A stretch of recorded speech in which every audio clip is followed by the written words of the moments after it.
আজ আমরা ইন্টারনেটের পর্দার আড়ালের একটা দারুণ জিনিস নিয়ে কথা বলবো। এমন একটা সিস্টেম যেটা ছাড়া ইন্টারনেট চলতেই পারত না, কিন্তু আমরা কেউই প্রায় সেটাকে দেখি না। হ্যাঁ, আমি বিজিপি বা বর্ডার গেটওয়ে প্রোটোকলের কথা বলছি, যা পুরো অনলাইন দুনিয়াকে বলতে পারেন এক সুতোয় বেঁধে রেখেছে। আচ্ছা, কখনো কি মাথায় এসেছে যে ধরুন লন্ডনে বসে একটা ফোন থেকে লস অ্যাঞ্জেলেসের কোনো সার্ভারে রাখা একটা বিড়ালের ভিডিও দেখতে চাইলেন, আর চোখের পলকে 1 সেকেন্ডেরও কম সময়ে সেটা চলে এলো? কিভাবে হয় এই জাদুটা? আজকের আলোচনা কিন্তু ঠিক এই রহস্যটা নিয়েই। তো এই ব্যাপারটা বুঝতে হলে আগে ইন্টারনেটের একটা মস্ত বড় সমস্যা নিয়ে কথা বলতে হবে। দেখুন, ইন্টারনেট কিন্তু কোনো একটা সিঙ্গল নেটওয়ার্ক না। এটা আসলে হাজার হাজার আলাদা আলাদা নেটওয়ার্কের একটা বিশাল জটলা, একটা নেটওয়ার্ক অফ নেটওয়ার্কস। আর এদের সবাইকে কিন্তু কোনো না কোনোভাবে একজন আরেকজনের সাথে ঠিকঠাক মতো কথা বলতে হয়, না হলে তো কিছুই চলবে না। আর সমস্যাটা যে ঠিক কতটা বড়, সেটাই সংখ্যাটা দেখলেই মাথা ঘুরে যাবে। বিশ্বজুড়ে 90,000-এরও বেশি স্বাধীন নেটওয়ার্ক আছে। এদেরকে টেকনিক্যাল ভাষায় বলা হয় অটোনোমাস সিস্টেম। ভাবুন তো একবার, 90,000-এরও বেশি আলাদা আলাদা রাজ্যের মতো, প্রত্যেকের নিজের নিয়ম, নিজের ব্যবস্থা, আর এদের সব্বাইকে একসাথে কাজ করাতে হবে। তাহলে আসল প্রশ্নটা কি দাঁড়াচ্ছে? এই যে এত বড় একটা গোলকধাঁধা, এর মধ্যে ডেটা প্যাকেটগুলো রাস্তা হারিয়ে না গিয়ে ঠিকঠাকভাবে একজনের কাছ থেকে আরেকজনের কাছে পৌঁছায় কিভাবে? এখানেই দরকার হয় একটা কমন নিয়মের, একটা সার্বজনীন রাউটিং প্রোটোকলের। আর ঠিক এই জায়গাতেই এন্ট্রি নিচ্ছে আমাদের আজকের হিরো। তাহলে চলুন পরিচয় করা যাক বর্ডার গেটওয়ে প্রোটোকল বা সংক্ষেপে বিজিপির সাথে। বোঝার সুবিধার জন্য চলুন পুরো আলোচনায় বিজিপিকে আমরা ইন্টারনেটের পোস্টমাস্টার বা গ্লোবাল পোস্টাল সার্ভিস হিসেবে ভাবি। ব্যাপারটা অনেক সহজ হয়ে যাবে।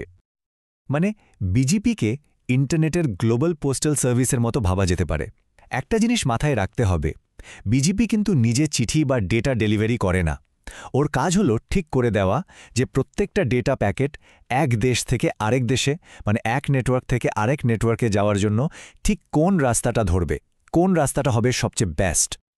তো এই পোস্টাল সার্ভিসের গল্পটা বুঝতে গেলে আমাদের একটা টার্ম জানতে হবে। সেটা হলো অটোনোমাস সিস্টেম বা সংক্ষেপে এএস। জিনিসটা কি? খুব সহজ করে বললে এটা হলো একটা সিঙ্গল অ্যাডমিনিস্ট্রেশনের আন্ডারে থাকা অনেকগুলো রাউটারের একটা গ্রুপ। আমাদের ডাক ব্যবস্থার উদাহরণে যদি ফিরে যাই, তাহলে এই এএসগুলো হলো এক একটা দেশ। যেমন ধরুন আপনার আইএসপি একটা এএস, আবার গুগল বা ফেসবুকের মতো বড় কোম্পানিগুলো এক একটা এএস। আর বিজিপি হলো সেই অফিশিয়াল নিয়ম কানুন বা প্রোটোকল, যেটা এই অটোনোমাস সিস্টেম বা দেশগুলোর মধ্যে রুটের ইনফরমেশন আদান প্রদান করে।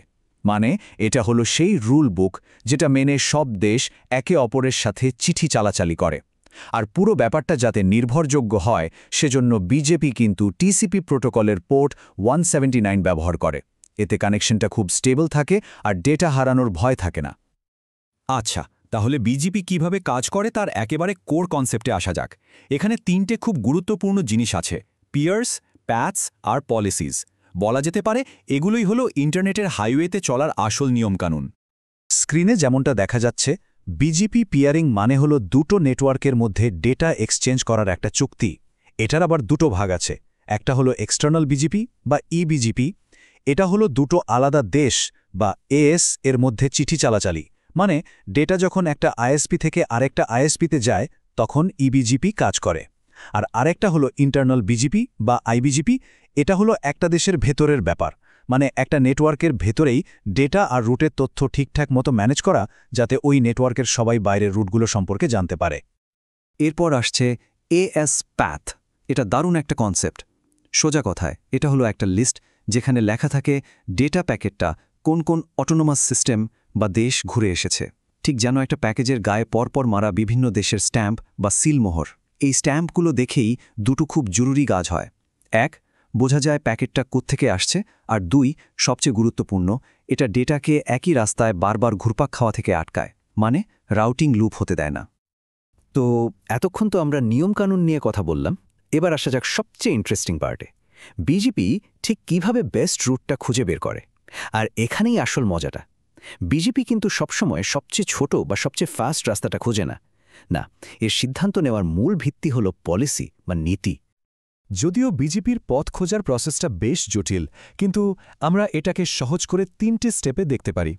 স্টেপ 1, সবার আগে বিজেপি দেখে লোকাল পলিসি।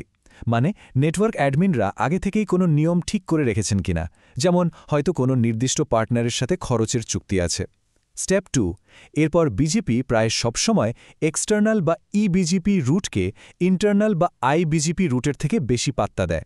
আর স্টেপ 3, যদি আগের সব নিয়ম মিলে যায়, মানে টাই হয়ে যায়, তখন বিজেপি দেখে সবচেয়ে ছোট এস পাথ কোনটা, অর্থাৎ কোন রাস্তা দিয়ে গেলে সবচেয়ে কম দেশ পার হতে হবে। এই টেবিলটা দেখুন, ব্যাপারটা একদম পরিষ্কার হয়ে যাবে। ধরুন একটা ঠিকানায় যাওয়ার জন্য 3টে রুটের খবর এলো। 3টে রুটেরই এএস পাথ লেন্থ কিন্তু এক, মানে প্রত্যেকটা রুটই মাত্র একটা দেশ ঘুরে এসেছে। কিন্তু দেখুন, বিজেপি বেছে নিল প্রথম রুটটাকে। কেন? কারণটা খুব সিম্পল। ওই প্রথম রুটটার খবর এসেছে একটা এক্সটার্নাল বা ইবিজিপি পিয়ারের কাছ থেকে, আর বাকি দুটো এসেছে ইন্টারনাল বা আইবিজিপি পিয়ারের কাছ থেকে। বিজেপির নিয়ম অনুযায়ী বিজেপি সবসময় আগে সুযোগ পাবে। একদম পরিষ্কার, তাই না? এখানে পলিসি আসল খেলাটা খেলছে, পথের দৈর্ঘ্য নয়। আমরা প্রায় আলোচনার শেষে চলে এসেছি, কিন্তু তার আগে একটা অবাক করা ব্যাপার ভাবুন তো। বিজেপি তৈরি হয়েছিল সেই ১৯৮৯ সালে। এত পুরনো একটা প্রোটোকল আজও পুরো গ্লোবাল ইন্টারনেটকে একা হাতে সামলাচ্ছে। কিভাবে সম্ভব এটা? এর পেছনে শক্তিটা কি? এই কোটেশনটা দেখুন, এখানেই আসল উত্তরটা লুকিয়ে আছে। বলা হচ্ছে বিজেপি পুরোপুরি পলিসি নির্ভর, আর এই রাউটিং পলিসিগুলো অ্যাডমিনিস্ট্রেটরদের হাতে সম্পূর্ণ নিয়ন্ত্রণ তুলে দেয়। সোজা কথায় বিজেপির আসল শক্তি হল এর ফ্লেক্সিবিলিটি। এটা নেটওয়ার্ক ইঞ্জিনিয়ারদের হাতে ক্ষমতা দেয় নিজেদের মতো করে ট্রাফিকের রাস্তা ঠিক করার। তাহলে চলুন এক কথায় দেখে নিই বিজেপির এই টিকে থাকার মূল কারণগুলো কি কি। প্রথম এবং সবচেয়ে গুরুত্বপূর্ণ হল পলিসি কন্ট্রোল।